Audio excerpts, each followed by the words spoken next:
નમસ્કાર, હું પ્રવીણ. આજે રિયલ ડિબેટમાં વાત કરીશું યુરોપિયન દેશોની, જ્યાં મંદી અને વિક્રમજનક સ્તરે પહોંચતો ફુગાવો અને મોંઘવારી પરેશાની ઊભો કરી રહ્યો છે. કેમ કે ઘણા બધા દેશો યુદ્ધમાં યુક્રેનને મદદ કરી રહ્યા છે. અગાઉ પણ જે પુતિને વાત કરી કે ભાઈ ગેસ કેમ કે યુરોપિયન જે કન્ટ્રીઝ છે તેની જરૂરિયાતનો 40% ગેસ રશિયાથી આયાત કરે છે, નિર્ભર છે. આપણે ત્યાં ગરમી છે, ત્યાં ઠંડક છે અને બહુ જીવન જરૂરિયાતની વસ્તુ છે દરેક ઘર માટે, દરેક ઇન્ડસ્ટ્રી માટે. યુરોપિયન કન્ટ્રીઝની વાત કરીએ, પણ યુદ્ધના કારણે સ્થિતિ એવી ઊભી થઈ છે. એક તો યુદ્ધ છે, કોરોનાના કેસ ફરીથી માથું ઉંચકી રહ્યા છે અને ઉપરથી આ યુદ્ધની જ્વાળાઓ એવી દજાડી રહી છે કે દરેક પ્રતિબંધો અને એકબીજાના વાર પલટવારમાં દરેક અર્થતંત્રને નુકસાન થઈ રહ્યું છે. આપણે પણ મોંઘવારી સહન કરી રહ્યા છીએ. જે સ્થિતિ પહોંચી પોલેન્ડ, બલ્ગેરિયા જેવા દેશોમાં ગેસ સપ્લાય બંધ કરી રશિયાએ. બીજી તરફ જે સ્થિતિનું નિર્માણ યુરોપના બાકી કન્ટ્રીઝમાં થઈ રહ્યું છે, આવનાર સમયમાં આ પહેલા પણ પુતિને કહ્યું હતું કે ભાઈ ગેસ લેવો હોય તો ચૂકવણી રૂબલમાં કરવી પડશે. હવે રશિયાએ જે કડકાઈ અપનાવી છે અને એ કડકાઈથી બલ્ગેરિયા કે પોલેન્ડને તો નુકસાન થઈ જ રહ્યું છે, રશિયાને પણ નુકસાન થઈ રહ્યું છે. તો આ પરિસ્થિતિ સમજવી છે. યુરોપમાં અત્યારે જે સ્થિતિ છે અને હજુ તો યુદ્ધ થંભવાનું નામ નથી લઈ રહી, તો આ મંદી હજુ કેટલી આગળ જશે, આ પરિબળો કોને કોને દજાડશે અને કેવી સ્થિતિ યુરોપ થકી યુરોપમાં જ અને બાકી વિશ્વમાં થશે અને યુદ્ધની આ ધરી કઈ તરફ વળે છે. ઘણા બધા પરિબળો છે અને આ પરિબળો વચ્ચે ઘણા બધા પડકારો પણ ઊભા થશે. આ જ વિશે ચર્ચા કરવા માટે આપણી સાથે રિયલ ડિબેટમાં 3 ખાસ મહેમાન જોડાશે. સ્ટુડિયોમાં મારી સાથે રવિભાઈ દિયોરા માર્કેટ એક્સપર્ટ તરીકે જોડાશે, જયનારાયણભાઈ વ્યાસ આપણી સાથે જોડાશે અને વોરા સાહેબ આપણી સાથે જોડાશે એક્સપર્ટ તરીકે. દિનેશ વોરા આપણી સાથે જોડાશે. તમામનું સ્વાગત છે. વ્યાસજી, આપથી શરૂઆત કરીએ. યુદ્ધ પર અને યુદ્ધની અસરોના કારણે આપણે ઘણી બધી ડિબેટ્સ કરી. યુરોપ કેન્દ્રમાં રહેવું છે, એ યુરોપિયન દેશોની વાત કરીએ, યુક્રેનને સમર્થન કરવામાં કે પછી મોંઘવારી કે ગેસની ચિંતા જે તમે પણ અગાઉની ડિબેટોમાં ઘણી વખત કરી, કેમ કે મોટાભાગે 40% ગેસ ત્યાંથી આયાત કરે છે યુરોપિયન દેશો રશિયામાંથી. પણ હવે આ યુદ્ધની અસર યુરોપમાં મોંઘવારી વિક્રમજનક સ્તરે પહોંચાડી રહી છે. તો આ સ્થિતિને આપ કઈ રીતે જોઈ રહ્યા છો? કેમ કે યુદ્ધ તો હજુ અટક્યું નથી, ઘણા પરિબળો છે, હજુ ક્યાં જશે એક બહુ ચિંતાનો વિષય. મોહનભાઈ, જે કંઈ અત્યારે બની રહ્યું છે અને જે આપણા સામે છે પરિસ્થિતિ, એ પરિસ્થિતિ પ્રમાણે યુરોપમાં ભાવ વધારાનું મૂળ કારણ ગેસની કિંમતોમાં વધારો અને ત્યારબાદ જે ખાદ્ય તેલો છે એની કિંમતોમાં વધારો. આ બેને કારણે એક પુરવઠા ચેઇન ખોરવાના કારણે ભાવ વધારો થયો છે. હવે બીજો ભાગ એનો એ છે કે જે સેન્કશન્સ છે એના કારણે આ બધા દેશોનો અમુક વેપાર પણ વિખાયો છે. પણ અત્યારે જે લોકો પહેલા ગેસ લેતા હતા, બલ્ગેરિયાની વાત કરી, આપણે પોલાની વાત કરી, તો એમની તકલીફ એ છે કે રશિયા હવે પૈસા રૂબલમાં માંગે છે અને આ લોકો રૂબલમાં જો ચૂકવવા જાય તો રૂબલ ખરીદવા પડે. રૂબલ ખરીદવા પડે એટલે રૂબલનો ભાવ છે, એમની પાસે એટલા પૂરતા રૂબલ નથી. એટલે એમની પાછી એક નવી કથા વિદેશી હુંડિયામણની ઉપલબ્ધિ અંગેની શરૂ થાય. આમ ચારે બાજુથી આપણે જોઈએ તો દરેક પરિબળ એવું છે. યુદ્ધનો ખર્ચો તો છે જ રશિયા અને યુક્રેનનો, પણ એ સિવાય જે પરિબળો અસર કરતા છે એ ગેસ કે બીજી કોમોડિટીઝ તમારે જોઈતા હોય તો રૂબલમાં ભાવ ચૂકવો એ રશિયાની વાત છે. અને બીજી બાજુ આપણે જોઈએ તો યુક્રેન, રશિયા, ત્યાં જે એનિમલ ઓઇલ હતા, એટલો ગેસનો પુરવઠા નુકસાન થશે એવું નથી, પણ જે ખાદ્ય તેલો છે એનો પણ પુરવઠો અટક્યો છે. એટલે આ બંને રીતે જોઈએ તો બળતણ જેને કહેવાય એ બળતણ સાથે તમે ક્યારે પણ ટિંકર કરો, ક્યારે પણ એની સાથે તમે ચેડા કરો તો સાર્વત્રિક ભાવ વધારો થાય, કારણ કે બળતણ છે એ એક કરતા વધારે કામમાં ઉપયોગમાં લેવાતું હોય છે. બળતણ અ, અ, મોટી પાવર માટે પણ ઉપયોગમાં લેવાય, બળતણ બળતણ તરીકે પણ ઉપયોગમાં લેવાય. બળતણ ત્યાં એ બધા દેશો ઠંડા દેશો છે, એટલે એને ગરમીમાં ઘરોને બાકીની બધી જગ્યાઓને ગરમ રાખવા માટે પણ વપરાય, ટ્રાન્સપોર્ટ માટે વપરાય, ફેક્ટરી રન કરતા હોય તો એના મોટિવ પાવર જનરેટ કરવા માટે પણ વપરાય. એટલે આ જે ઉર્જા છે એ ઉર્જાને એક વખતે તમે ટચ કરો એટલે સાર્વત્રિક ભાવ વધારો થાય. અને આજે યુરોપમાં એ થઈ રહ્યો છે, કારણ કે Europe was dependent on Russia. અને જો અત્યારે હજુ સુધી એવું થયું નથી, પણ જો એવું થાય કે રશિયા ગેસ બંધ કરી દે તો જર્મની અને આ બધા દેશોની દશા બહુ જ કફોડી થાય.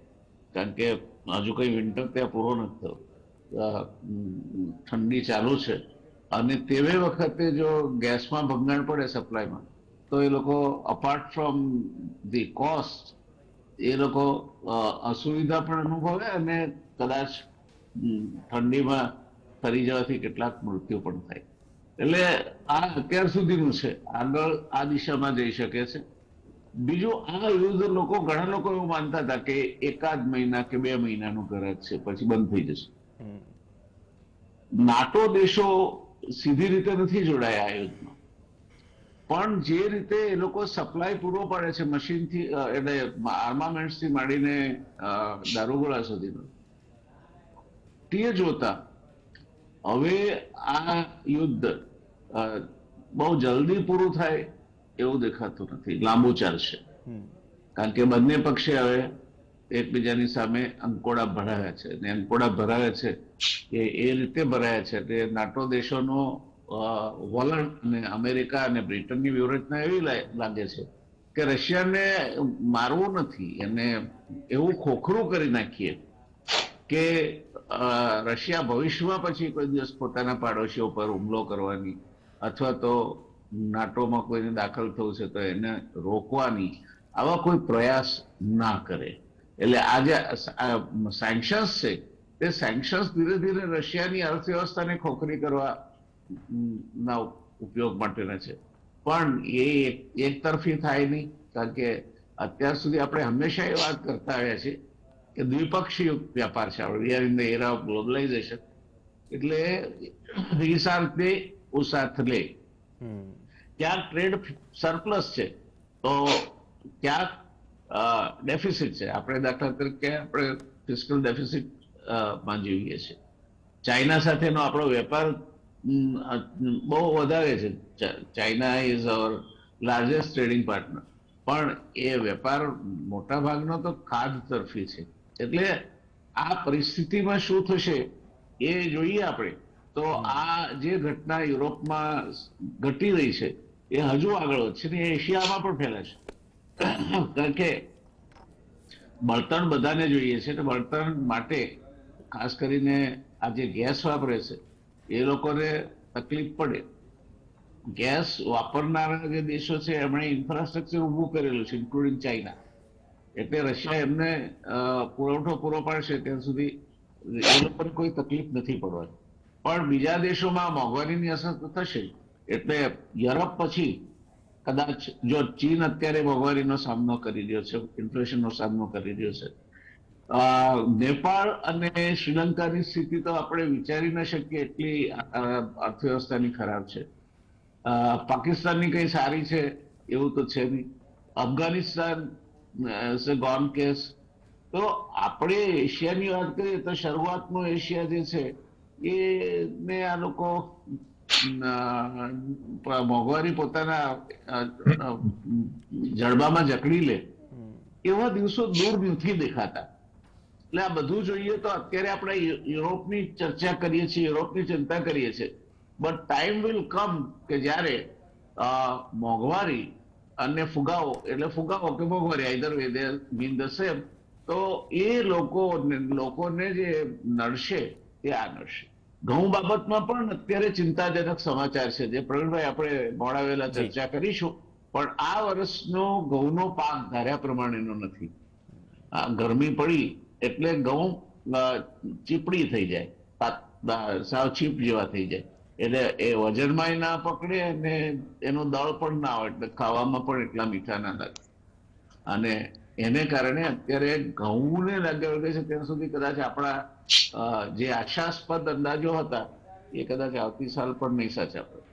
એટલે આપણે એ વખતે ખાદ્યાન્ન વિશે અત્યાર સુધી આપણે ખાદ્યાન્ન સિક્યોરિટીની વાત છાબરે ચડીને કહેતા હતા, એ કેટલું આપણે જાળવી શકીશું. અને ખેડૂતને હવે ભાવ મળે છે એની ટેવ પડી જવાની છે. એટલે એમને આંતરરાષ્ટ્રીય સિચ્યુએશન શું છે એના કરતા પોતાને શું મળે છે સ્વાભાવિક છે. બીકોઝ અત્યાર સુધી એમણે વેઠ્યું હોય અને નુકસાન કર્યું હોય, તો એમને જયારે ભાવ મળે છે ત્યારે એમની અપેક્ષા હોય કે હજુ 2-4 વર્ષ મળે તો બધું નુકસાન સરભર થઈ જાય. એવું થશે નહીં. એટલે આ બધી બાબતોમાં this is just the beginning. Europe, you should be ready for similar kind of a situation with different kind of stakeholder inputs for Asia. So let's hope and pray કે એમાં આપણે હળવાશથી બચી જઈએ. પ્રવીણભાઈ. ઓકે, ધન્યવાદ.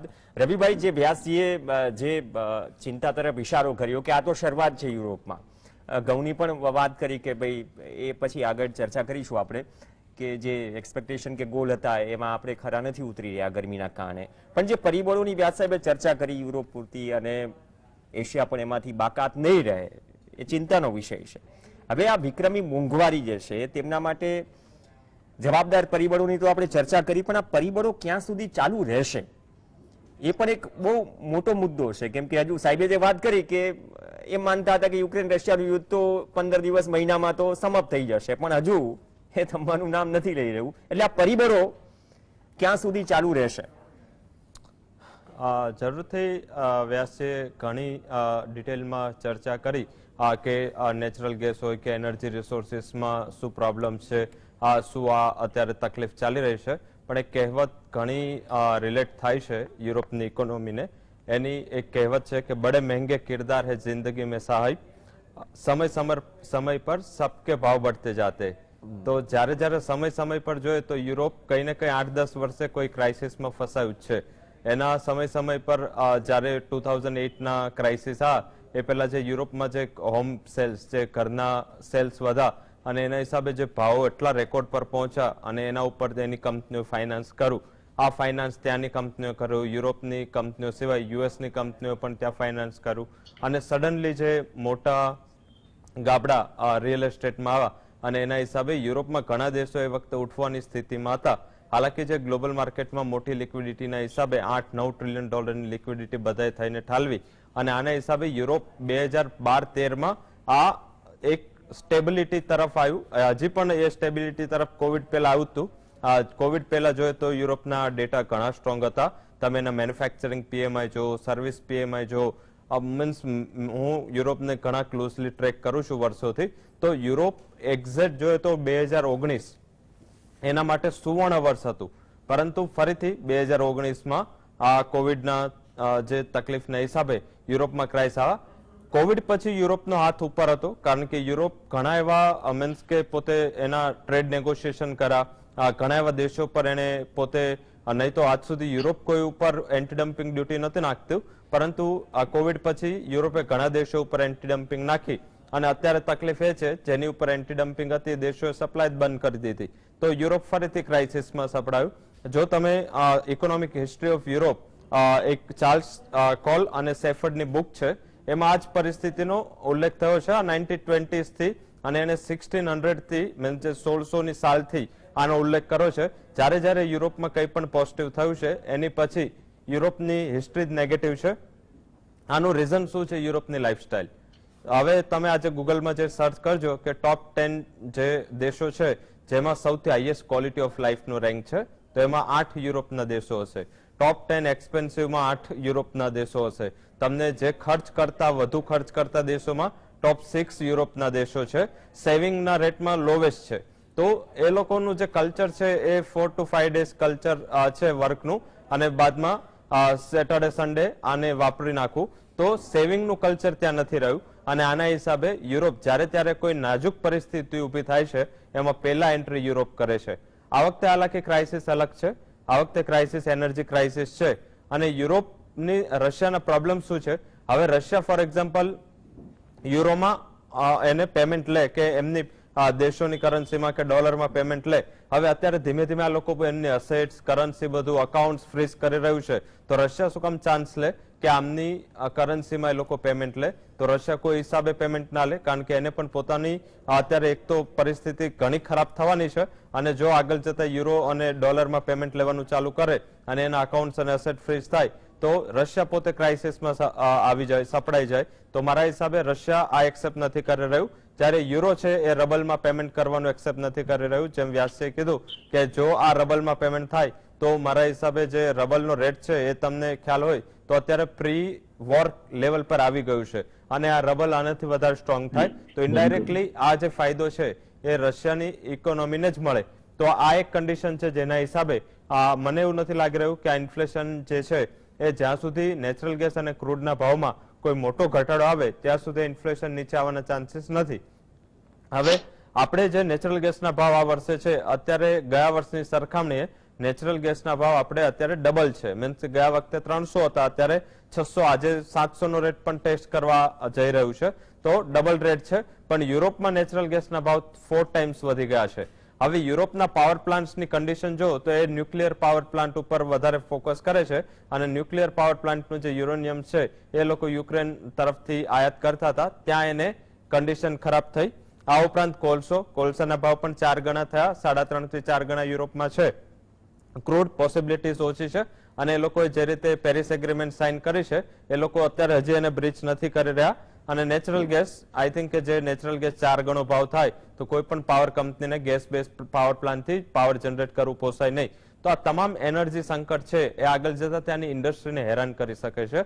અત્યારે ઓલરેડી ત્યાંની aluminium, steel, metals, auto ઘણી કંપનીઓમાં પાવર કાપના હિસાબે ત્યાંની પોતાની પ્રોડક્શન કેપેસિટી 50% થઈ ગઈ છે. તમે એલ્યુમિનિયમમાં જો તો એલ્યુમિનિયમની ઇન્વેન્ટરી 15 વર્ષના લો પર ચાલી રહી છે.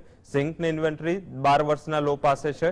કોપર તમામની ઇન્વેન્ટરી જો તો એક હિસ્ટોરિકલ લો પર ઇન્વેન્ટરી ચાલી રહી છે, કારણ કે યુરોપ અને રશિયાની સપ્લાય છે એ તમામ ઠપ છે. તો માત્ર એનર્જીનું સંકટ એનર્જીના ઉપર કે માત્ર ઇંધણના ઉપર નહીં, પરંતુ તમામ મેટલ્સ ઉપર પડી રહી છે.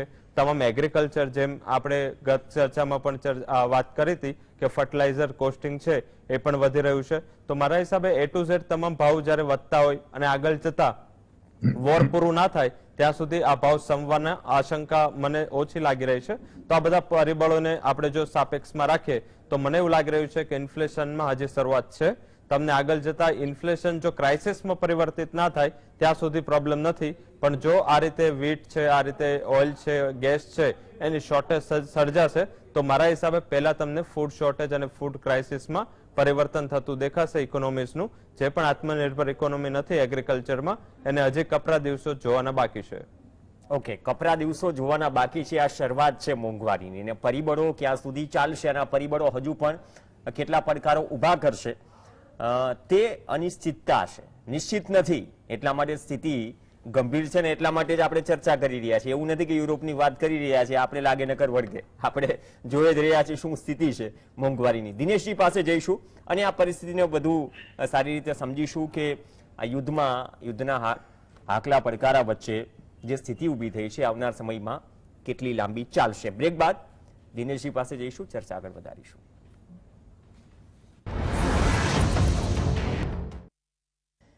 Welcome back. યુક્રેન રશિયા યુદ્ધના કારણે યુરોપમાં મંદી અને મોંઘવારીની વાત કરી રહ્યા છે અને જે પરિબળો છે પરિબળો હજુ કેટલા લાંબા સમય સુધી ચાલશે, કોની ચિંતા વધારશે. સમય ઠીક નથી, સમય પડકારજનક છે, આવનારો સમય પણ પડકારજનક હશે એવી શક્યતાઓ દેખાઈ રહી છે. ચર્ચા આગળ વધારીએ. दिनेश वोरा अपनी साथे से।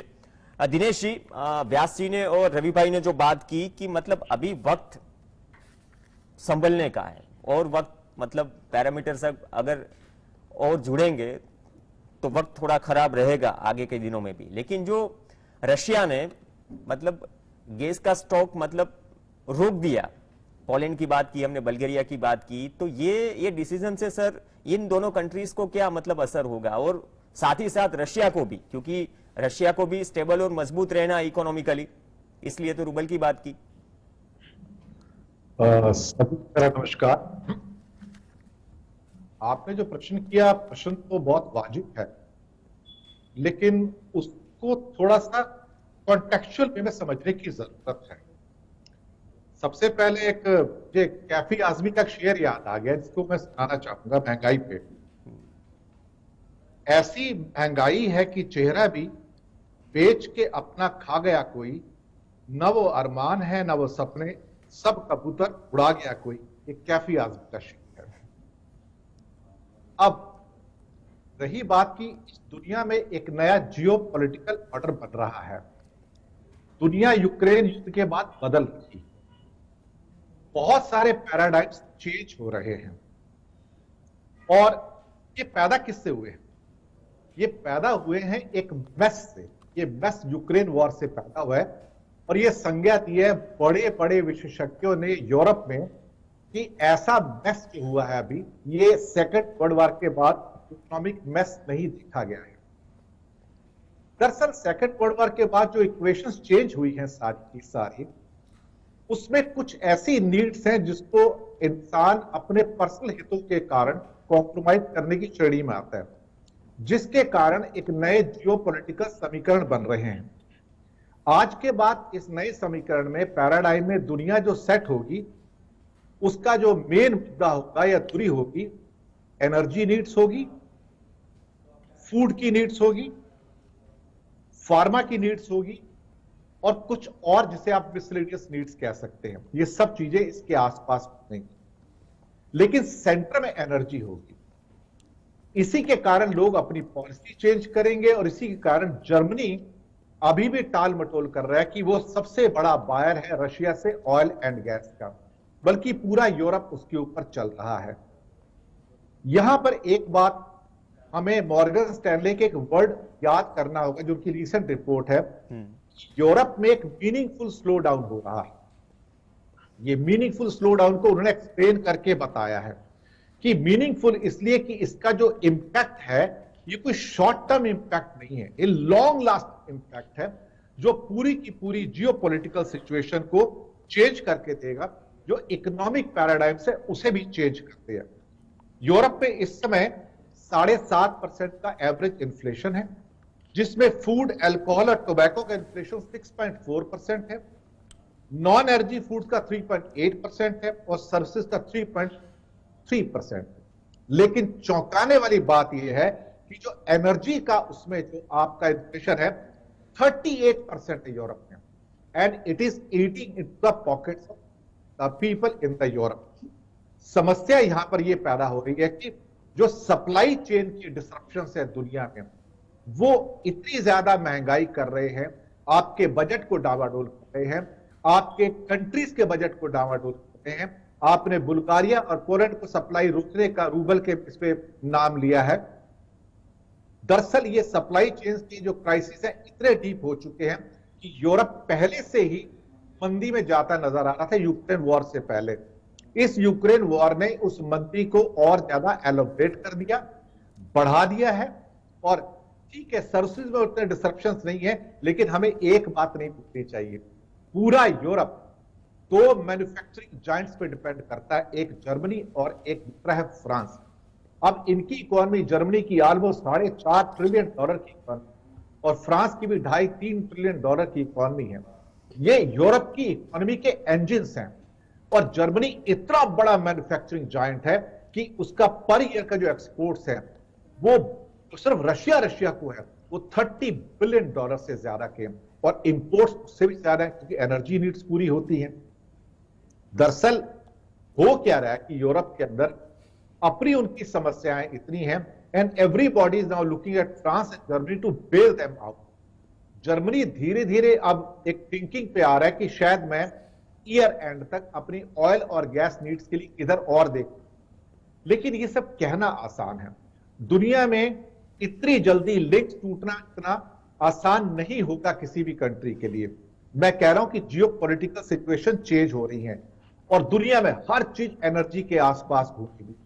अब सोचिए अगर अमेरिका या गल्फ से उनको एनर्जी नीड्स कुछ प्राप्त होती हैं, या ईरान से बाद में ओपन होने के बाद प्राप्त होती हैं, और रशिया से जो पाइपलाइन बिछाएगी वहां से प्राप्त होती है, तो cost of the gas reaching the European houses, how much it goes up if they go to some other sources, उसके लिए तैयारी चाहिए होगी, उसके लिए समय चाहिए होगा, वो उनके पास है नहीं। तो कोई भी एब्रप्ट डिसीजन अभी नहीं होगा। अमेरिका का दबाव है, लेकिन यूरोपियन यूनियन भी अपने ढंग से सोच रही है। समस्याएं एक नहीं है, बहुत सारी हैं। एक फूड प्राइसेस का बहुत बड़ा संकट आ गया है, इसकी ओर व्यास जी ने भी अब इंगित किया। देखिए, आज पहला संकट भारत में उभर आया, मैं आपको बताऊं प्रवीण भाई, संकट क्या उभरा है कि पहली बार प्रधानमंत्री की जो योजना है, जो अनाज की योजना है, जो 5 किलो वाली, और दूसरी है पहली बार चूंकि व्हीट की प्रोक्योरमेंट नहीं हो रही है और व्हीट का सप्लाई बहुत कम हो गया है, पहली बार सरकार ने कहा कि नॉर्थ इंडिया में जहां व्हीट दिया जाता है उसको रिप्लेस करके राइस लेके आया जाएगा। ये पहला एडमिशन है कि व्हीट के मामले में शायद हमारा देश संकट में घिरता नजर आ रहा है। हो सकता है 3, 4, 6 महीने के बाद आपको परिस्थितियां ऐसी लगे कि सरकार के पास जो रिजर्व कोटे में जितना व्हीट होना चाहिए वो भी नहीं बचा है। This is the reality. हम बात तो कर रहे हैं दुनिया को सप्लाई करने की, हमारे पास खुद ही नहीं बचेगा। इस चेंजिंग जियोपॉलिटिकल सिचुएशन में भारत की स्थिति कुछ ऐसी है जैसी इस टाइम यूरोप की, ना इधर के ना उधर के। कहीं ना कहीं हमें अपनी बहुत सारी कटौतियां करनी पड़ेंगी, नए समीकरण सेट करने पड़ेंगे, नए पैराडाइम्स लाने पड़ेंगे। लेकिन यूरोप भी आज पूरी तरह से रशिया को कन्फ्रंट करने की सिचुएशन में नहीं है। भले ही दबाव हो ऊपर से, भले ही वो डिसाइड कर ले, लेकिन सारी सप्लाई चेन कट ऑफ नहीं होंगी। दूसरी बात, चाइना डरा हुआ है बहुत ज्यादा। चाइना को लग रहा है कि रशिया के साथ जो उसका नो लिमिट एग्रीमेंट है उसमें अगर बहुत ज्यादा होता है तो सारा ट्रेड तो वेस्ट के साथ में है, यूरोपियन यूनियन के साथ है, अमेरिका के साथ है, जापान के साथ, वो इंपैक्ट होता है। इसलिए चाइना थोड़ा थोड़ा रिट्रैक्ट हो रहा है। दूसरा, चाइना की कोविड की प्रॉब्लम है, यूरोप के अंदर कोविड की प्रॉब्लम थी, अब वो सारी एस्केलेट होके एक कंबाइंड एक पूरा इफेक्ट आना शुरू हो गया। इसका इम्पैक्ट पूरी दुनिया में होगा, भारत के लिए और ज्यादा, क्योंकि भारत के जो सबसे बड़े ट्रेड पार्टनर है, जो ट्रेड प्लस के हैं, वो यूएस और यूरोपियन यूनियन है। अगर यहां पर इंडिया के लिए सप्लाई चेन्स बाधित होती हैं तो भारत की सफरिंग है। चाइना से अभी सप्लाई चेन्स ठीक है इंडिया की, जो $125 बिलियन पे सबसे बड़ा ट्रेड पार्टनर, लेकिन यूरोप के लिए एनर्जी नीड्स पहले हैं। यूरोप उसको कैसे मीट करेगा? नंबर 2, उसकी हंगर की मिटाने के लिए जो उसको व्हीट चाहिए, जो अनाज चाहिए, जो यूरोप और यूक्रेन से आता है, वो उसकी सेकंड नीड्स है। तीसरा कंपल्शन क्या हो गया कि ऑलरेडी उनकी इकोनॉमी क्रम्बल कर रही थी, रिसेशन में थी, और ऊपर से उनको डिफेंस के एक्सपेंडिचर सब्सटेंशियली इंक्रीज करने पड़ रहे हैं। डिफेंस इंक्रीज करने का मतलब है कि जो आपकी सोशल सिक्योरिटी स्कीम्स हैं, जो आपके क्लाइमेट के एक्सपेंडिचर्स हैं, इंफ्रास्ट्रक्चर के हैं और आप हाउसिंग के हैं, ये सब कट करने पड़ रहे हैं उनको, क्योंकि वहां पे टैक्सेशन उतना कलेक्ट नहीं हो रहा है जितनी उम्मीद की जा रही है। ग्रोथ जो है अभी जर्मनी की 0.2% हो गई इस क्वार्टर के अंदर, जो काफी चिंताजनक है। ये सारे हालात में मुझे ये लगता है, पहले सबमिशन में यही कहूंगा कि जो व्यास जी ने और दूसरे पैनलिस्ट साहब ने कहा कि बिल्कुल सही कहा है, मैं पूरी तरह से सहमत हूं। इस समय जो संकट है बहुत भारी, रिसेशन के साथ साथ एनर्जी का संकट है, फूड ग्रेन का संकट है, फार्मा गुड्स का संकट है और क्लाइमेट का संकट है, और साथ में आपके जो मिलिट्री एक्सपेंडिचर बढ़ रहा है कि रशिया से आप कैसे डील करेंगे साथ में जाके क्लाइमेट के अलावा, वो बहुत बड़े संकट है। मुझे लगता है कि इनसे निकलना आसान नहीं होगा। शायद इसीलिए इसको बड़े विशेषज्ञों ने मेस कहा है कि एक ऐसा मेस है जिसमें से दुनिया इतनी जल्दी बाहर नहीं निकल पाएगी। ये मेरा समझता है। ઓકે વ્યાસજી, જે દિનેશજીએ વાત કરી કે ઈંધણની આસપાસ આ ઈંધણનું મહાભારત છે, અને જે આંકડાઓ કીધા ઇન્ફ્લેશનના, તમે પણ આંકડાઓ નોટ્સમાં રજૂ કર્યા છે કે વર્ષની 1 વર્ષ પહેલાની સરખામણીએ કેટલા ટકાનો ભાવ, 7 ગણા ભાવ ગેસના વધી ગયા, અને અત્યારે યુરોપિયન દેશો, મોટાભાગના યુરોપિયન દેશો ઇકોનોમિકલી જે સ્થિતિમાં છે, કદાચ આ પરિસ્થિતિમાં વધુ પરિસ્થિતિ ખરાબ થશે। જે સાથી રાષ્ટ્રો છે અમેરિકાના, જે યુક્રેનને મદદ કરી રહ્યા છે, દારૂ ગોળો વહાવી રહ્યા છે, મદદ કરી રહ્યા છે, અને એના કારણે કદાચ રશિયા પણ અકળાયું છે, ચેતવણી પણ પુતિને આપી, અને ઉપરથી આ પરિસ્થિતિમાં જો વ્હાઇટ હાઉસ સાહેબ કહે કે ભાઈ અમે યુક્રેનને જીતતું જોવા માંગીએ છીએ, મતલબ કે આ જ્વાળાઓ તમે જે વાત કરી કે 1-1.5 મહિનામાં લોકો માનતા હતા, એની જગ્યાએ તો આ સ્થિતિ લાંબી ચાલશે, અને એક પછી એક માનો છો કે પડકારો ઉમેરાતા જશે। તમે એશિયાની પણ ચિંતા કરી, યુરોપની અને ખાસ તો ભારતની। પ્રવીણભાઈ, એમાં બે વસ્તુ છે. પહેલા તો આપણે એનું મૂળ સમજીએ. આ યુદ્ધ શરૂ કરવા માટે બાનું જોઈએ, કે કંઈક ઝઘડો શરૂ કરવા માટેનું બાનું તો જોઈએ. એ બાનું બન્યું નાટોમાં યુક્રેન જોડાય તે. હવે એ banana supporter direct indirect UK અને યુએસ બન્યા. હવે આખી પછી બીજા દેશો જોડાયા, પણ અત્યારે આખી જે બંદૂક ફોડવાની વાત છે એ યુક્રેનના ખભે બંદૂક મૂકીને ફોડવાની વાત છે ને. યુક્રેનને એના માટે એ લોકોએ જે આપવું પડ્યું એ આપ્યું ને હજુ પણ આપશે. ત્યાર પછીની વાત કરીએ આપણે તો જે યુક્રેન સાથેની આ લડાઈ છે એમાં બીજો ઉમેરો થયો, અને એ અમેરિકાએ જે કહ્યું છે સાચું છે કે અમે યુક્રેનને જીતતું જોવા માંગીએ છીએ. હવે જીતતું જોવા માંગવા માટેનો એક રસ્તો એ છે કે એની આર્થિક કરોડરજ્જુ તોડી નાખવી. એટલે અત્યારે જે મહદઅંશે જે ચાલે છે, જે આ સેન્કશન્સ થી માંડીને જે રશિયન ઉત્પાદનો છે એને બહાર વેચવાની વાત છે, તે રશિયાની અર્થવ્યવસ્થાને જ્યાં સુધી બરાબર પાગડી નહીં કરી નાખે ત્યાં સુધી ચાલશે. એટલે અલ્ટિમેટલી રશિયા લડી ન શકે અને ચીન એકલું પડી જાય એ પ્રકારની પરિસ્થિતિ તરફ લઈ જવાનું આખું આયોજન મારા મત પ્રમાણે તો અમેરિકા અને બ્રિટનનું છે. આજે યુક્રેન છે એ એના ખભે બંદૂક મૂકીને ફોડે છે, એ બળીનો બકરો બન્યું છે, એમાં કોઈ શંકા નથી.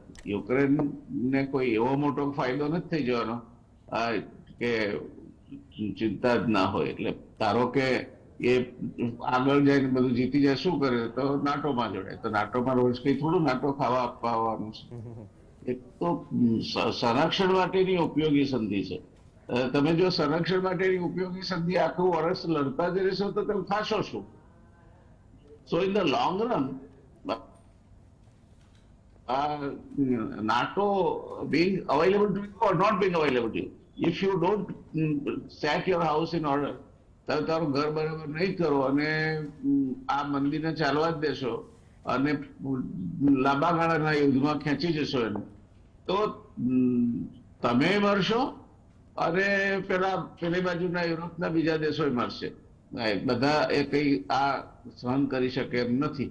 અને જર્મનીને તો આ જો ગેસનું થાય તો જર્મનીને બહુ જ મોટી તકલીફ પડે તેવું છે. બ્રિટન એક નાનો રાષ્ટ્ર છે, પણ બ્રિટનની એવી કોઈ મોટી વિશ્વ બજારમાં જે ફ્રાન્સ અને જર્મની છે યુરોપમાંથી, એટલી તાકાત બ્રિટનની નથી. એટલે એને નુકસાન ન થાય જ્યાં સુધી ફ્રાન્સ અને જર્મનીને, ત્યાં સુધી એનો that manufacturing power and the GDP Bing generated because of that, અને એની સાથે સાથે રોજગારી બધું ભેગું થઈને ટકાવી રાખશે. અને પછી ઉપરથી અમેરિકાનો એમને ટેકો છે. એટલે આર્થિક રીતે એ લોકો પડી ભાગે એવું હું નથી માનતો, પણ મોંઘવારી સખત વધશે. કેટલીક ક્રિટિકલ વસ્તુઓ, દાખલા તરીકે ઘઉં, તો ઘઉંની આજે આપણે અત્યારે ચર્ચા કરીએ છીએ, યુરોપમાં તો એની તંગીની અસર શરૂ થઈ ગઈ છે. અને I would fully agree with Dineshji કે ઘઉં આજે આપણે ચર્ચા કરીએ છીએ, લેટ નેક્સ્ટ સિઝન કમ ભારત ઘઉં બહાર મોકલી શકે એવી સ્થિતિમાં નહીં હોય. અને જો એ ખુલ્લું રાખશે તો અહીંયા મોંઘવારી એટલું જોર પકડશે કે આપણા જે ગ્રાહકો છે અથવા તો જેને અહીંથી ખરીદવાની છે રોટી, એ લોકોના માટે પોસાય નહીં એવી થઈ જશે. એટલે આપણે ચોખાની વાત કરીએ તો હજુ જોવું જોઈએ કે ભારત વિશ્વમાં સૌથી મોટો ઉત્પાદક દેશ છે ચોખાનો, પણ ઘઉંની બાબતમાં આ સાહસ કરવા ગયા તો આપણા માટે પણ જોખમ. આપણે એને આમંત્રણ પત્રિકા મોકલીને બોલાવીશું. I don't think it is worth. એટલે અને ઉત્તર પ્રદેશે ચોખા આપશો તો ઉત્તર પ્રદેશ બિહાર વાળા કાલથી ચોખા ખાવા માંડશે એ પણ માનવાની જરૂર નથી. There are going to be trajectory corrections off and on and coming time will be that of a big turmoil on the front of food, inflation and manufacturing. આ ત્રણની સાથે જોડાય છે રોજગારી. આ પરિસ્થિતિ ભારતમાં આવશે ને એટલે ભારતે આવતા વર્ષની પણ જીડીપી બહુ નાટ્યાત્મક રીતે વધી જશે એવું હવે કહેવાનું બંધ કર્યું છે. એટલે આ પરિસ્થિતિમાં આપણે પણ તે અલિપ્ત રહીશું ભાવ વધારાથી કે મોંઘવારીથી એવું દેખાતું નથી. કારણ કે પહેલી બાજુ તમારે એની વાત કરીએ તો જે ઇન્ડોનેશિયા અને મલેશિયા જે સપ્લાયર છે એ લોકો પાસે પણ હવે તમારે બહુ આશા રાખવા જેવું નથી. They also in A different બોલ ગેમ. એટલે તમે લાવશો ક્યાંથી તે? આપણે માથા દીઠ 19 કિલો તેલ ખાઈએ છીએ. આમાંથી એક જ ફેક્ટર ભારતને બચાવી શકે કે દરેક ઘર નક્કી કરે કે માથા દીઠ 19 કિલો, મારા ઘરમાં 4 માણસો હોય તો 76 કિલો થાય, હું એનું 50% કરી નાખીશ, એનાથી વધારે નહીં ખાવ તો દેશ બચી જાય. નહીં તો આ જો તેલમાં લખશો દેશ અને દેશની અર્થવ્યવસ્થા તો એનો બીજો કોઈ ઉપાય દેખાતો નથી. કારણ કે વી હેવ નો કેપેબિલિટી. રાતોરાત તેલેબિયા ઉત્પન્ન કરવાની આપણી પાસે કોઈ ક્ષમતા નથી. અને આપણે જાતે જ જો એનો ઉપાય નહીં શોધીએ, જેમ ઓઇલ શોક આવ્યો પહેલો, ત્યારે બ્રિટનની પ્રજાએ બ્રિટિશ ગવર્મેન્ટને કહ્યું હતું કે તમારે આ ઓઇલ શોક સામે લડવા માટે અમારે શું કરવું જોઈએ, અમને કહો, we will comply with it. આ સાચો સ્પિરિટ છે જે કેનેડીએ કહ્યો હતો, એ પણ સાચો સ્પિરિટ છે. Don't ask vote your country can do for you, ask what you can do for your country. હવે એ આપણામાં રાષ્ટ્રાભિમાન માત્ર દેખાવો પૂરતું જ મર્યાદિત છે એવું લાગે છે મને. કોઈ પણ માણસ સિવિક રિસ્પોન્સિબિલિટી ને બહુ ઓછા માણસો એવા છે કે જે ધ્યાને રાખીને ચાલતા હોય. નહીં તો તમારે મોઢે માસ્ક બાંધવો એના માટે કેમ્પેન કરવા પડે. કોના લાભાર્થે કરીએ છીએ આપણે?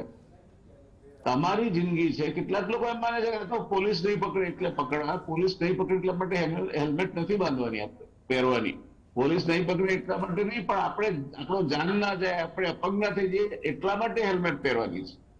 પણ એ આપણે તો એમ જ માનીએ છીએ કે પોલીસ દંડ કરવા માટે કરે છે. એ સ્થિતિ આપણી જો ફરી પાછો માસ્ક પહેરવાનો હોય તો માસ્ક અને સોશિયલ ડિસ્ટન્સિસ માટે છે.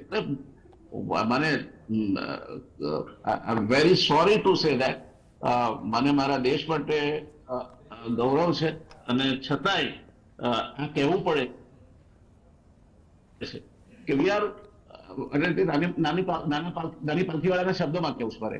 એનું પુસ્તક છે વી ધ નેશન, અને એમાં એને કહ્યું છે કે વી એટલે આપણે Indian population, we are like donkey laden with golden bars. આપણે ગધેડું સોનાના બાર્સનો, લગડીઓનું છાનકું ભરીને જતું હોય એ સ્થિતિમાં છે. આપણે સમૃદ્ધ દેશ છીએ, આપણે કઈ ગરીબ નથી, પણ we are like a country, a donkey laden with the golden bars. The donkey does not know the worth and value of gold. ગધેડાને ખબર નથી કે એના છાલકામાં સોનાના બિસ્કિટ ભર્યા છે, પણ none the less it feels the load of it. એને વજન લાગે છે. એટલે આપણે આપણો પેલો જે પાર્ટ એ છે કે considering the wealth that we have and the capabilities that we have, એ બાજુ પર મૂકીને આપણે પેલા ગધેડા જેવી સ્થિતિમાં છીએ કે આપણી પાસે શું છે ખબર નથી, પણ વજન ચોક્કસ લાગે છે. એટલે ભારતની પ્રજા માટે હું ચોક્કસ કહીશ કે આપણે એક સરસ મજાની બેજવાબદાર પ્રજા છીએ. કાયદો તો મને હમણાં એક મસ્ત જોડકું ગયું કે rules are for the fools not for the literate. હવે આ કહી શકે એવા માણસો છે આપણા દેશમાં કે rules are for the fools and not for literate. એટલે આ પરિસ્થિતિમાં આપણે ક્યાં જઈશું એ મને ચિંતા થાય છે કે આ ટૂંક સમયમાં 150 કરોડે પહોંચીશું આપણે. તો આવડા મોટા દેશને એની સિસ્ટમ્સ તૂટી ગઈ છે, એના કાયદો વ્યવસ્થાનું તંત્ર લથડિયા ખાતું હશે, તો આ દેશને કોણ બચાવશે અને કઈ રીતે બચાવશે? આ ચિંતાનો વિષય આપણો હોવો જોઈએ. અને સરકારો રાજ્યમાં કે કેન્દ્રમાં ગમે તે હોય, લેટ ધેમ ટેલ અસ કે તમે આટલું કરશો તો જ દેશ બચશે, નહીં તો નહીં બચે. And we must comply with it. જો દેશ તરીકે દુનિયામાં માથું એમ કે ભારત જગતગુરુ થઈ જશે તો શું ભારત બધા ભારતીયો કઈ ભગવું પહેરીને સાધુ થઈ જવાના છે? નો. તમારે દુનિયાના જો નેતૃત્વ કરવું હોય તો શિક્ષણથી માંડીને અનેક મોરચે તમારે ચમત્કારિક પલટાઓ લાવવા પડશે.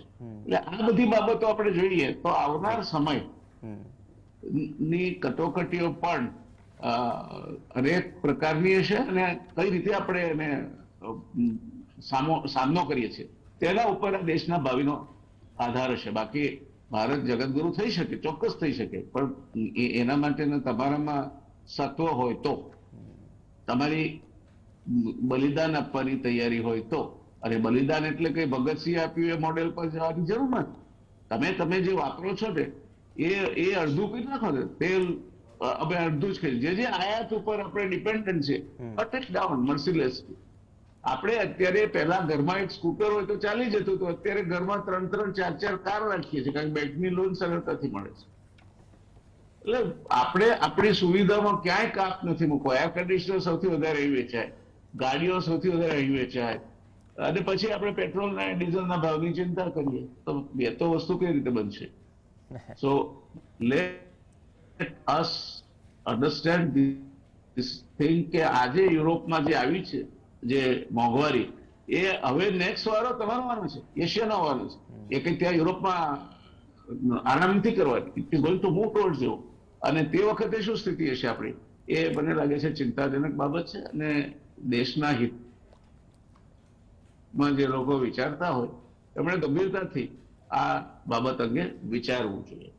પ્રવીણભાઈ. ઓકે, બહુ સારી વાત કરી કે અત્યારે ત્યાં સ્થિતિ છે તો આવનાર સમયમાં પોપ્યુલેશનથી લઈને જે પડકારો છે આપણે પણ પરિસ્થિતિનો સામનો કરવા માટે તૈયાર રહેવું પડશે. આ પરિસ્થિતિમાં ખાદ્ય તેલની વાત નીકળી રવિભાઈ, કેમ કે ઈંધણ અને ઘઉંની પણ વાત થઈ, તો ખાદ્ય તેલમાં જે સ્થિતિ અત્યારે છે આપણે જાણીએ છીએ, સિંગ તેલનો ડબ્બો અત્યારની જ વાત કરી લઈએ, કપાસિયા તેલનો ડબ્બો.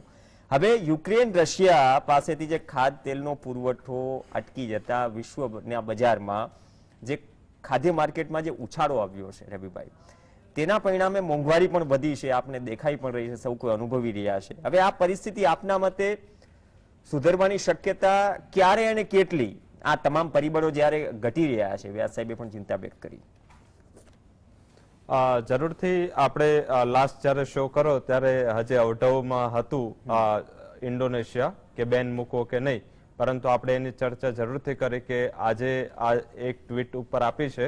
હવે આગળ જતા કદાચ આ બેન લાગી પણ શકે. કદાચ ઇન્ડોનેશિયામાં એ લોકો આપણને જોઈ ગયા છે શોમાં, કારણ કે વ્યાસજી છે આપણી સાથે પેનલમાં, એટલે આપણે કહી શકીએ કે કદાચ એ લોકો જોઈ ગયા હોય. તો બેઝિકલી આટલું મોટું દેશ જેની ટોટલ ઇકોનોમી મીન્સ કે તમે ઇન્ડોનેશિયાની જો ટોટલ ઇકોનોમી જો તો એ પ્યોરલી ડિપેન્ડન્ટ છે એગ્રી એક્સપોર્ટ પર, એમાં પણ પામ ઓઇલના એક્સપોર્ટ પર, અને રાતોરાત એને એક્સપોર્ટ પર બેન કરી દીધું. હવે ખાલી ભારત ઇન્ડોનેશિયા પાસેથી 75,000 કરોડનું આયાત કરે છે. એટલે હવે જો આ બેન લાગે તો એની પોતાની આવક તો જાય જ છે 75,000 કરોડની, એ પણ ગયા વર્ષના ઓછા ભાવે, એના પછી તો ભાવ પણ વધ્યા, તો આ વખતે કદાચ આપણે 80-90,000 કરોડે પહોંચી જાત.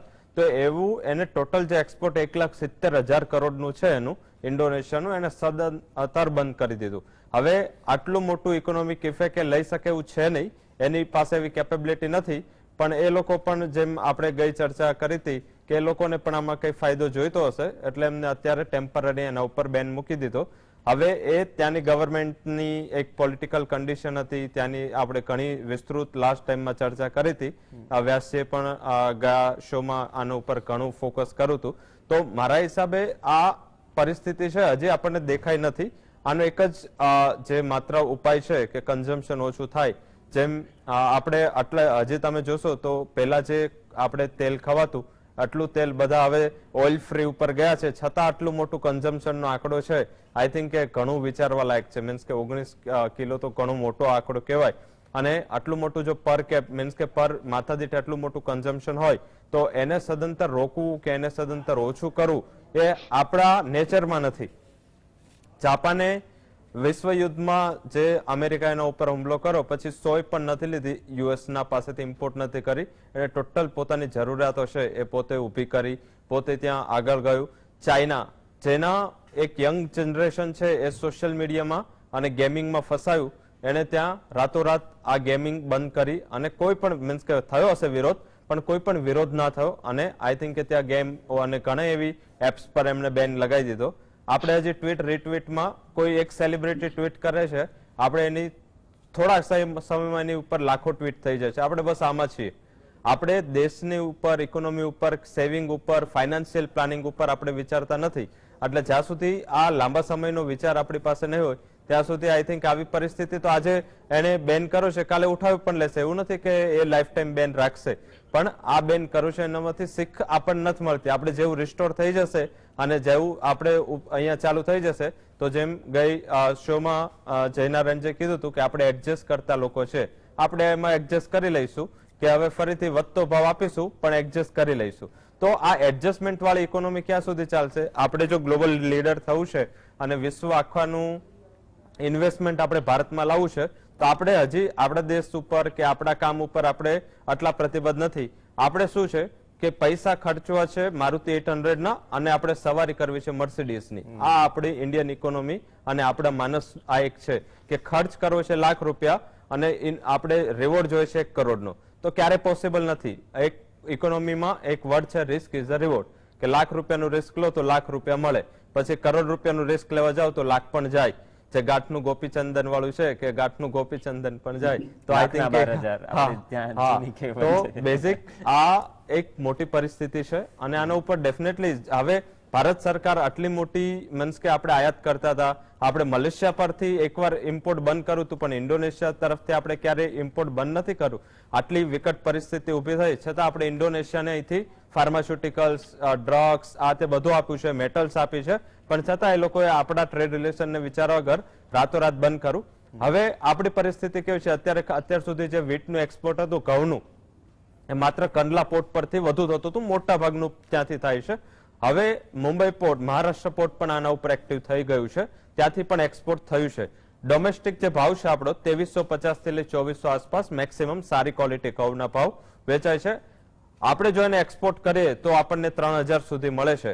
ઇજિપ્ત જેવો દેશ જેને એકવાર એવું કીધું હતું કે ભારતના ઘઉં આવા છે, આટલું વાપરે છે, સૌથી વર્લ્ડના ખરાબમાં ખરાબ ઘઉંની ક્વોલિટી ભારતની છે અને એને ભારતનું આયાત બંધ કર્યું હતું, એ જ ઇજિપ્તની આખી ટીમ અહીંયા આવીને આપણું ઇમ્પોર્ટ ચાલુ કરી દીધું. તો અત્યારે જયારે શોર્ટેજ વાળું હોય ને ત્યારે ક્વોલિટી અને ભાવ આ બે ક્યારેય ના જોવાય. હવે ઇન્ટરનેશનલ માર્કેટમાં જો સારા ભાવ મળતા હોય અને ડોમેસ્ટિક માર્કેટમાં ઓછા ભાવ મળતા હોય તો આપણા વેપારીઓ છે એ મેજરલી ટ્રાય કરે કે એને બહારના માર્કેટમાં વેચે. તો જલ્દીથી આના ઉપર કેપ લગાવવી જોઈએ. ભલે આપણી પાસે સરપ્લસ છે, ચોખાનું સરપ્લસ છે, વીટનું કદાચ સરભર છે, પણ આ જો સરપ્લસ આપણે બહાર કાઢી દઈશું તો એવું નથી અત્યારે જે રીતે વેધર ચેન્જ છે અને ગયા વર્ષમાં જે ખેડૂતોએ અને સફર કર્યું અને આ ટાઈમ પણ જો ઉનાળો એટલો જલ્દી શિયાળો પૂરો થયો અને ઉનાળાની અત્યારે જે ગરમી જો અને જે વાતાવરણમાં પલટો છે એ પલટો ઘણો છે. મીન્સ આપણે જાન્યુઆરી સુધી વરસાદ આવતો હતો, કમોસમી વરસાદ. તો મારા હિસાબે આના આપણી આટલું ઇન્ફ્રાસ્ટ્રક્ચર છે નહીં કે આપણે આવતા વર્ષે આટલા વેટ છે, આટલા જે ચોખા છે એ વધુ ઉત્પાદન કરીને આને પુરાણ કરશું, કારણ કે આપણી જમીન લિમિટેડ છે, આનાથી વધુ જમીન વધવાની નથી. હવે આપણે તેલીબિયાની અછત પૂરી કરીશું, પલ્સીસની અછત પૂરી કરીશું, ઘઉંની અછત પૂરી કરીશું, શું કરીશું? એક જગ્યાએ એક જ વસ્તુ વવાશે, ત્યાં એક છોડની જગ્યાએ 3 છોડ નહીં વવાય. એટલે બેઝિકલી મારા હિસાબે ગવર્મેન્ટે જલ્દીથી એક્શન લઈ અને જે પણ આપણું તેલીબિયા છે, સાથે સાથે વીટ છે, ચોખા છે, એ બંધ ના કરે તો કઈ નહીં, પણ એક ગયા વર્ષની સરખામણી વધુ ના થાય એનું એક ધ્યાન રાખવું જોઈએ. તો જ તમને કદાચ આપણે જે તેલીબિયાની અછત છે કે ખાદ્ય તેલની અછત થવાની છે આની આપણે કેપેબિલિટી એવી રહેશે કે આપણે કદાચ એક ગ્રેન્ડમાં આપણે બાર્ગેન કરી શકીશું. અધરવાઇઝ આપણી પાસે કોઈ પોસિબિલિટીઝ મને વધારે નથી દેખાતી, કારણ કે આપણી આયાતનું આપણી જે જરૂરિયાત છે એનું મોટા ભાગનું 50% આસપાસ આપણે આયાત જ કરી દઈએ છીએ. તો આઈ થિંક કે આયાત ઉપર નિર્ભરતા એક વર્ષમાં પૂરી ના થાય. પલ્સીસની આયાતની નિર્ભરતા દૂર કરવા આપણે 10 વર્ષ લાગ્યા. તો હવે જો 10 વર્ષ પછી જો આપણે વિચારીએ તો આઈ થિંક તો પણ પોસિબિલિટીઝ આ સબ્જેક્ટમાં નથી.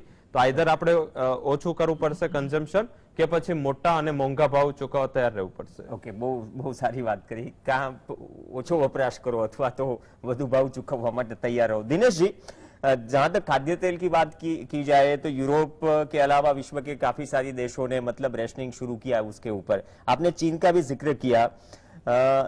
चीन और यूरोप का व्यापार बड़ा है और इन सब के बीच में चीन में अभी काफी शहरों में लॉकडाउन भी है, सैंक्शंस भी है, सप्लाई चेन भी मतलब बाधित हो रही है। तो हालिया परिस्थिति में इसका यूरोप पे क्या असर होगा सर? आपके पास 4 मिनट है सर। असर तो पूरी दुनिया पे ही है। यूरोप पे क्यों, भारत पे भी है, अमेरिका पे भी है, जापान पे भी है। बल्कि जापान ने तो अभी एक एग्रीमेंट किया रशिया के साथ, पीछे आपको पता नहीं, बैक चैनल के थ्रू पे। ये अजीबोगरीब चीजें हो रही है इस दुनिया के अंदर। दूसरी बात कि आपने ऑयल की बात की, एडिबल ऑयल की, हमारे जो मित्र पहले से बात कर रहे थे, तो इंडिया का 62% जो टोटल बास्केट का एक्सपोर्ट है वो पाम ऑयल है, 22% सोयाबीन का है, 15% सूर्यमुखी का तेल, सनफ्लावर ऑयल का। अब वो यूक्रेन और रशिया से होता है, पूरा 15% चला गया। पाम ऑयल आधा 62% में से मलेशिया से था, आधा इंडोनेशिया से था, आधी बास्केट वो खत्म हो गई। तो मोटा मोटा हम 50% के शॉर्टफॉल में आ गए। ये 50% का शॉर्टफॉल शायद दुनिया में कोई भी देश पूरा नहीं कर सकता, ये सबको पता है, आपको पता है। चाहे आप जितने मर्जी अल्टरनेट प्रोसेस खोज लीजिए, आपको नहीं मिल पाएगा, क्योंकि सबकी नीड्स है वो पूरी नहीं हो पाएंगी। तो सप्लाई चेन्स जिस हिसाब से डिस्टर्ब हुई है, और खासतौर से आप सोचिएगा कि सप्लाई चेन के साथ साथ एक और दुनिया में सेकंड ऑयल जो माना जाता है, क्रूड ऑयल, तो वैसे ही आपको पता है कि आसमान पर है, 100, 105, 110, 120, मतलब एक sharp shoot up sharp down हो गया उसके अंदर। क्रूड ऑयल के साथ साथ आप सोचिए कि नया ऑयल किसे कहते हैं, वो कहते हैं सेमीकंडक्टर चिप्स को, और उसकी जो मेन आइटम है पैलेडियम, वो सारी रशिया से आती है मेजोरिटी के अंदर देखा जाए तो 60-70%। तो आने वाले दिनों में वो भी तो प्रभावित होगा। दरअसल हम सारे इस ग्लोबल विलेज में ऐसे बाइंडिंग हो चुकी है हमारी कि अगर एक भी उसमें पार्ट पड़ा, यूक्रेन हो, रशिया, जापान, तो भारत अलग होता है, तो पूरी सप्लाई चेन बाधित हो जाती है। रशिया का इस टाइम जो जीडीपी है, आप यकीन नहीं मानेंगे, लोग डिक्लेयर कर रहे हैं कि 10 से 15% टैंक होता है, लेकिन 20% तक टैंक हो चुका है। डेली का जो कॉस्ट इतना हाई है वॉर का कि वो रशिया ऑलमोस्ट 20 ईयर्स बिहाइंड चला गया है। रशिया के पास एकमात्र ऑयल है बेचने वाला।